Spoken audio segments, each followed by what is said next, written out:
second race of the day for the Tagiwa Civic Cup. The top 10 finishers from race 1 have been reversed, and that makes the grid for race number 2. So it's Mark Higginson on pole position, a 32 car grid. There's no Christian Line. He had problems in the first race, but it's a great start by David Buki there from the outside of the front row of the grid, and he's going to sweep around the outside at Redgate Corner to take the lead.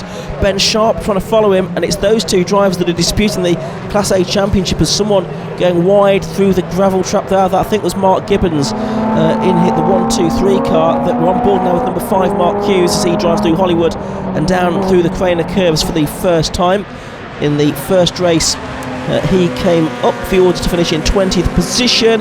Oh, and Danny Winstanley's off through the gravel. There was another one off as well, I could see on the other side of the circuit. Winstanley will rejoin. He started the race on row 4 of the grid and would have been hoping for good things here, but I don't think that's going to come to pass. Bukit is ahead of Sharp, so Sharp did make it through, and it's those two drivers that are in this Class A title decider. Whichever one of them finishes ahead is going to win the Class A Championship. Tom Bell it is who's made his way up to 3rd position from 6th on the grid. Mark Higginson, the pole position man, is in 4th spot at the moment. They're making their way through the Fogarty S's for the first time. Looks like Ben Sharp gets a good run there on the man from Preston, David Buki. And the Northampton man trying to find a gap on the inside, but Buki just moving across to close the door on Ben Sharp, which is absolutely right, but makes a bit of a mistake there. Sharp tries to get alongside him on the exit of the corner. Tom Bell is going to try and make it 3 wide and go down the inside of both of them, I think, as they go into Goddard. He's certainly alongside Ben Sharp. He's still behind Buki, but it looks like Tom Bell, who's in a different class, is in between them. He's through into 2nd place now, and that is just what Ben Sharp didn't want. Separate points for the Classes A and B cars. Oh, and 2 getting together there, a Class A car and a Class B. And a bit of damage there to the front of that car, with the bumper now partially hanging off. There's the 45 car of Carl Swift, the man that's already wrapped up the Class B Championship this year. Just now ahead of Mark Higginson.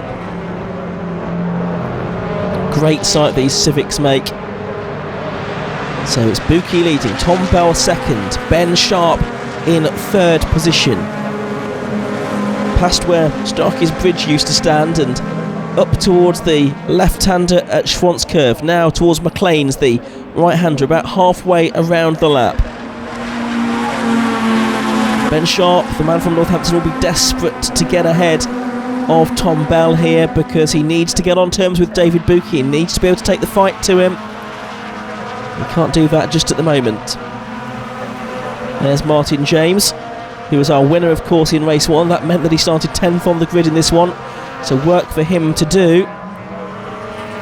Top 5 cars making something of a break as they head down towards the Fogarty S's once again, named for the former World Superbike champion Carl Fogarty.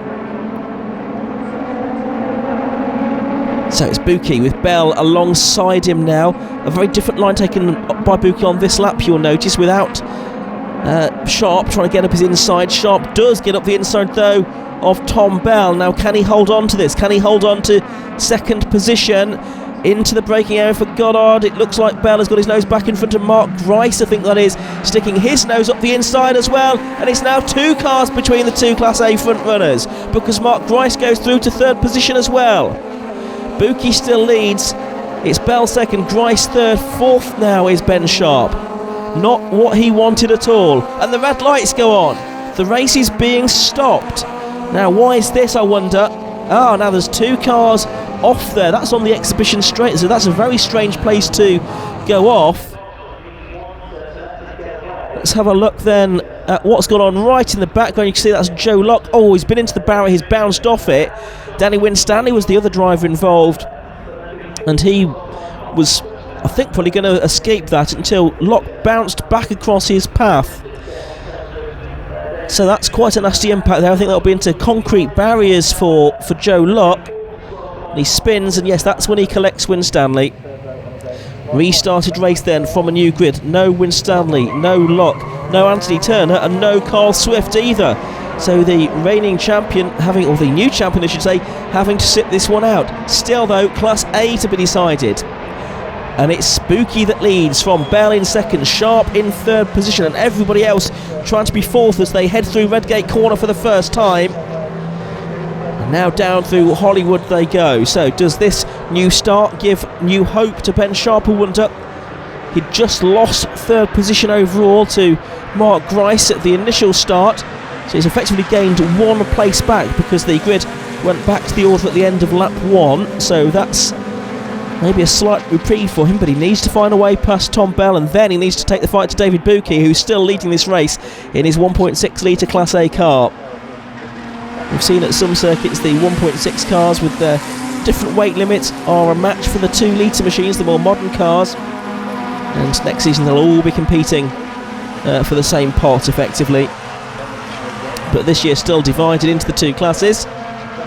Oh, and is that dust or cement dust, or is someone gone off? I'm just wondering if that's cement dust. Possibly there was something that was put down on the circuit which may have caused the original incident before the red flag. I don't know, just speculating there. Buki it is that still leads, from Bell and Sharp again is going to lose a place to Grice here, I think. Grice down the inside as they go into the hairpin. Sharp taking the outside line, a different line. It's getting very busy there because Martin James is involved in that as well, I think, now. Everyone making their way through Melbourne. There's the number 10 car, which is Oliver Barsby. Black and green machine, looking very smart indeed, and it's 3 abreast through Goddard for third place. It's Buki from Bell, but then who's third? Oh, and someone going off. I think that's John Peerless that is on the national circuit briefly. Another car involved too, I think was David Vincent. We go on board with Vincent now. Yes, he's had a biff, and that's turned him around. Now, who that biff was from, I'm not quite sure, but the other car that went wide was John Peerless, but there was plenty of other cars on the scene there, and Vincent having to wait for a gap in the traffic. On board with Mark Hughes here.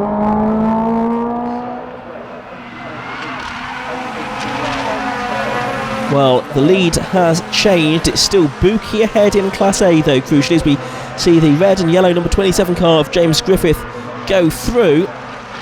Yellow flags are waving with a car being recovered a little bit further around the lap. There you can see the snatch vehicle just catching the number 2 car of Matthew Bolton, so he's had an off, or maybe a mechanical issue that's required him to be recovered down there at the Fogarty now. So this is Buki. He is leading Class A. He's 3rd overall at the moment, but crucially he's ahead still of Ben Sharp, who is a couple of places further back in 5th position. And that is what matters here. It's the Class A battle that's on a knife edge, really. The race being led by number 34 Mark Grice. Now I suspect this probably means he's done enough to wrap up Class B, or 2nd place I should say, within Class B, where the battle was between himself and James Griffith, who's a few places further back coming into this weekend. Mark Grice now making his way through Redgate for the final time. Now Mark has not had a win this season. He's had 5 podiums, 2 seconds and 3 third places though, and it would be a nice way for him to go out with a win on his last race of his debut season in the Tagiwa Civic Cup. He's leading. Mark Higginson, who had a win at Alton Park, is in 2nd place. Meanwhile, as far as the Class A Championship is concerned, well, it looks like it's going to go the way of David Buki, doesn't it? Because there he is in the background. Ben Sharp just hasn't been able to really take the fight to him in this restarted race. It's been Class B cars between them. It's Tom Bell there between them at the moment. I'm sure Sharp has done everything he possibly can, but Buki, I think it is, that's going to prevail. Had the advantage with that reverse grid, of course, starting on the front row. Grice then leading Higginson as they head down towards the Fogarty S's for the final time, just looking in the background, making sure there's no problems for David Buki. I see that Ben Sharp is wheel to wheel with James Griffith at the moment, trying to cling on to his position, ready to capitalise if something goes on wrong for David Buki in the final couple of corners, but it is now just 2 corners. Down towards the Melbourne hairpin for the final time goes our race leader Mark Grice, and Buki and Tom Bell alongside one another there. Tom Bell's run wide, and this is going to mean that Ben Sharp's going to make up a place here. You can see a battle scar, the bumper having been ripped off his car there before the restart of the race. But it's going to be Mark Grice that comes through to take the overall win, with Mark Higginson in second place. And then third position goes to David Buki, and he goes across the line now, and he's done it. He's taken the Class A Championship from Ben Sharp by the narrowest margin. Sharp up to fourth place in the end. It was so close for the championship between those two cars. Rest of the field just making their way through now. But Class A has been decided in favour of David Buki.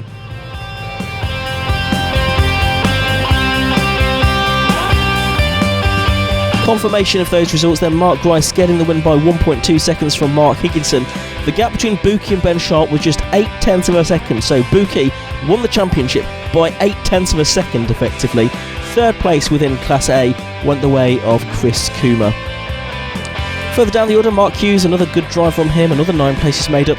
He finished 11th ahead of Andrew Gorgler, William Beach, Matthew Ellis and Mark Gibbons after his off at the first corner.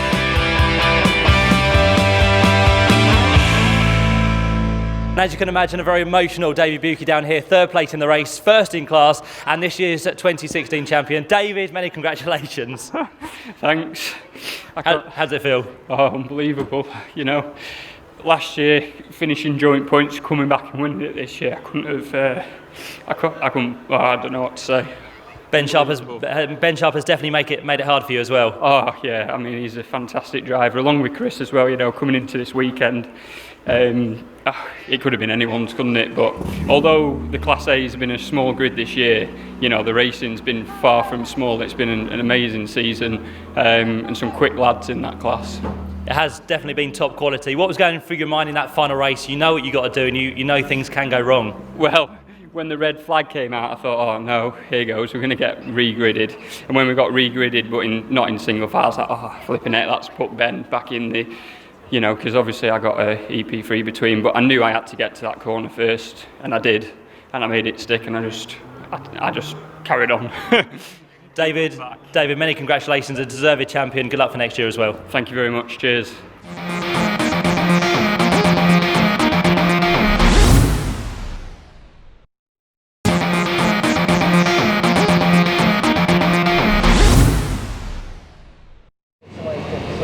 Chris White's brilliant victory in the first Toyota MR2 Championship race sets this up very nicely for race 2.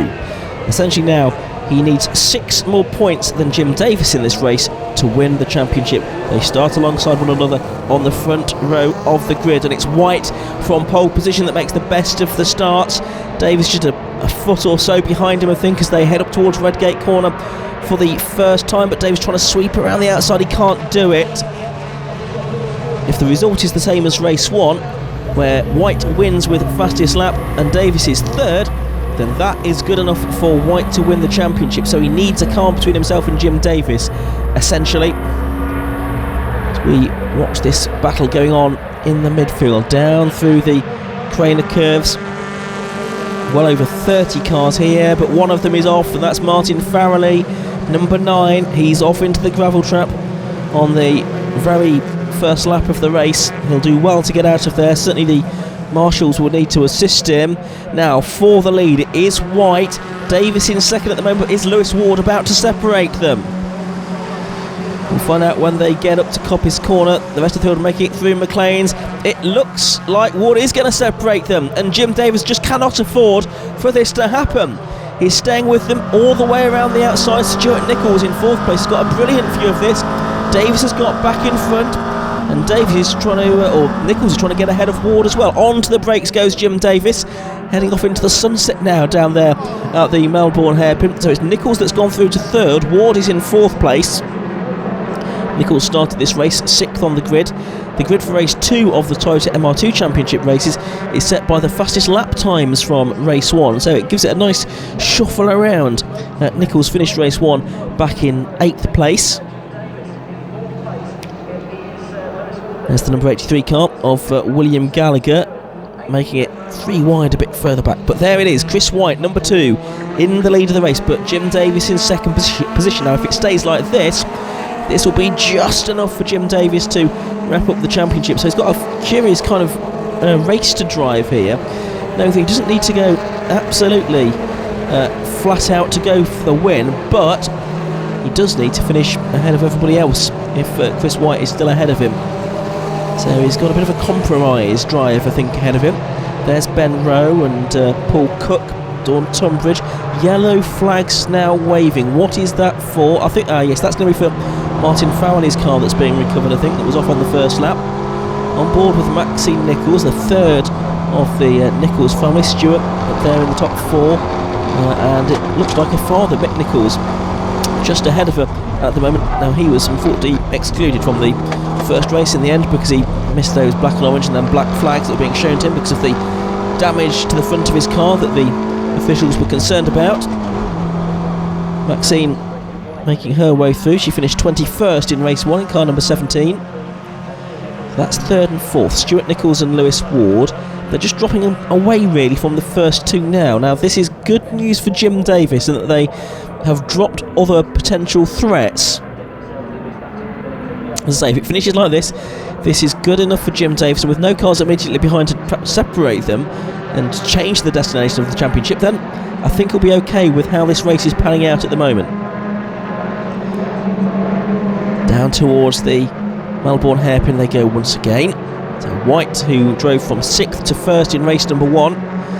Jim Davis, who's been pretty much in control of this championship for most of the season, but the last 3 races at Silverstone and at Rockingham just didn't quite go to plan for him. He's dropped points there, and that's kept the championship wide open because White was on the podium in each of those 3 races and took quite a lot of points out of Davis' advantage as a result. Sean Trainor's also won 4 races this year to White's 4 and Davis 7. But Sean, with that slow start to the season, not really in championship contention. He's running 5th at the moment. As for 3rd place, they go side by side. It's Lewis Ward, number 40. Trying to go through on the inside of Stuart Nichols. There we go, on board with Nichols now as he drives through Hollywood and then downhill fast through the trainer curves and towards the old hairpin. A thrilling part of the circuit to drive this. Up front you can see there's not too much to choose between the 2 leaders. White ahead of Davis at the moment. Wilson very much setting now here at Donington. It's been a long day's racing, but it's been an excellent day's racing, and we've still got a championship to be decided. Great frustration here will be for Chris White, I'm sure, because there's absolutely nothing he can do. He cannot do more than win with fastest lap, and he's out front at the moment, so there's just not that much more he can do, knowing that 2nd place is enough for the man behind him, Jim Davis. And to Fogarty's they go, and Davis just showing his nose to Chris White here and almost touching as they went through Fogarty's that time. He drops back as a result of that by about 3 car lengths. Just didn't quite carry the momentum through the corner that Chris White was able to. Down to Melbourne. This loop that was added to bring Grand Prix racing to the Donington Park circuit. Nichols and Ward still disputing 3rd place, and a few mates now tagging along for the ride, including Sean Trainor. Oh, and that is 95, which is Anthony Day. Getting it wrong, I would say, but whether there was someone else involved in all of that, I'm not quite sure. We caught that later on, but it's certainly Anthony Day that lost some places there in the number 95 car, the man from Tame. This is Maxine Nichols once again, number 17. And she's now behind Day. After that moment for him down at the Melbourne hairpin. I'm trying to get alongside now. 48 in the gravel trap is Mike Nash. Marshall's doing the best to get him out, but I think it might need some mechanical assistance. Chris Thomas has Matt Rowe behind him. And these 2 disputing that position, which is outside the top 10. Was towards the sharp end of the grid in race 1. Did gradually fall back down the order, and for this one he lined up in 15th position alongside the 25 car of Gavin Aldworth. Thomas was a row ahead of him on the grid. Once again we go on board with Maxine. And a couple of cars ahead of her, including Day going off, and also one of the other roadsters, may well have been the car of Grimes.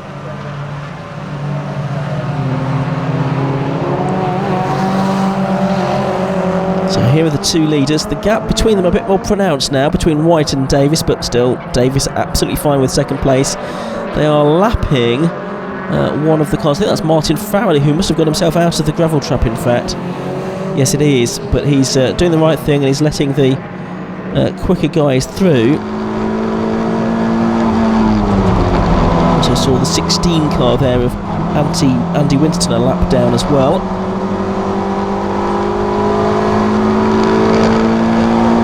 See, looking to make up a place here, not only for overall position but also within Class C for the Roadsters as well. It is indeed the 79 car of Jonathan Grimes, down towards the Fogarty S's, left then right. You can see the floppy markers taking a bit of a beating at that corner during the course of the day. So here we have White and Davis then making their way through Hollywood and down towards the old hairpin once again. Almost thought there was only one car there then, because Davis was hiding behind Chris White. Through the crane as they come down towards the old hairpin into the last stages of this race. Now the back steps out and a spin for the race leader, and Chris White is out, but Jim Davis is through the gravel trap. Can he make it all the way through?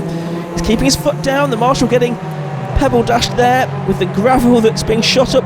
Is Davis going to get through? Yes, he is. Davis is going to rejoin the circuit, and I think he's ahead of Chris White, and that has certainly decided the championship now in favour of Jim Davis. I would suggest Stu Nichols now comes through to take the lead. Lewis Ward second and Sean Trainer third. Well, drama there. On board with Nichols now, so he has been gifted the lead. He was quite a few seconds behind that lead battle. It looked like Chris White just lost it on his own. I don't think there was any contact at the beginning of that incident down there at the old hairpin. Maybe the pressure was starting to tell on White as they came towards the end of this race. Down towards the Melbourne hairpin then for the final time here, and it's Stuart Nichols with a few car lengths advantage over Lewis Ward. He should be able to bring it home. Here's this battle for the minor placings. I think this will be for third place within Class C. Maxine Nichols and Jonathan Grimes going wheel to wheel again. Martin Farhey just up ahead of them as well, but here's Maxine's brother Stuart up towards Goddard for the final time. Can he keep Lewis Ward and Sean Trainer at bay? Yes, I think he can. Headlamps are ablaze, the sun is setting, the checkered flag is going out, and Stuart Nichols wins at Donington. I think he's very pleased with that win. It's his first victory of the season. It's had a second and 5 third place finishes this year in what's been a very competitive season. Jim Davis has gone through and Chris White completes his race as well in 11th place after that spin, but the championship has gone to Jim Davis. Well, let's see what happened. This is on board with Davis. Yes, White lost that all on his own. Davis went off in avoidance, flicking the wipers on as he did so, and then he was just focused about getting out of that gravel trap. He knew that he needed to get back on and finish ahead of Jim Davis, ahead of Chris White, I beg your pardon. And that's exactly what he did. Confirmation then of Stuart Nichols taking the win by 35/100ths of a second from Lewis Ward, with Sean Trainer third, Tim Heron fourth, Ben Rowe fifth, William Gallagher 6th, Shane Mansbridge 7th, and then Jim Davis, our champion, in 8th position. He also did the fastest lap as well, 1:53.81. 11th was where we found Chris White in the end, ahead of Nigel Ralphson and Gary Skip, up to 13th in this one. Alex Knight 14th, Chris Thomas 15th, with the second place in Class C going to number 51, Matt Rowe. An end to a season which has been pretty good there. You pick up a great win here at Donington Park, but it all happened in front of you. Did you see any of that? Yeah, well, I came through the crane of curves and I just saw a load of dust kicked up, and I was like, I've inherited the lead there. It really wasn't a plan. And I didn't know how that was all going to pan out. I didn't know if they were going to rejoin or what.